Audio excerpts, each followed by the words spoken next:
Koşun! Ne oldu? Kalbi durdu. Ay!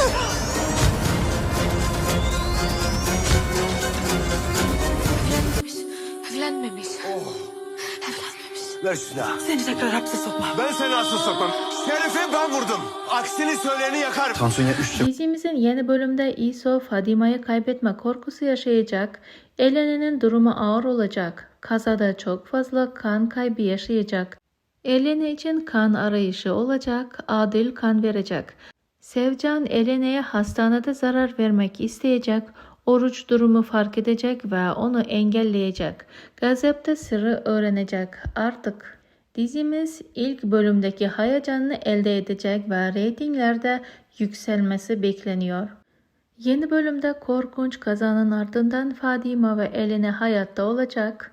İso ve Oruç onlara kaybetme korkusuyla büyük bir sınav verecek. İso bu süreçte Fadima'dan vazgeçmeyeceğini anlayarak boşanmaktan bir adım geri atacak.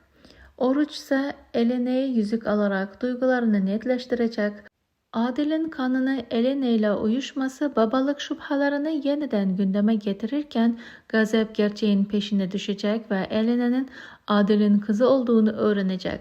Şerif hastalığı sayesinde hapisten çıkacak ancak Esma'dan asla boşanmak istemeyecek. Bundan sonra Oruç hep Elene'nin yanında olacak ve onu korumak için her şeyi göze alacak. Bu sezon içinde Elene ve Oruç evliliği kesinleşecek. Çünkü Şerif'in tehdidi büyüdükçe Oruç Elene'yi korumanın tek yolunu onu evlenmek olduğunu düşünecek ve onunla evlenecek. Peki arkadaşlar, sizler yeni bölümde neler bekliyorsunuz? Düşüncelerinizi bizimle paylaşmayı ve kanalımıza abone olmayı unutmayın.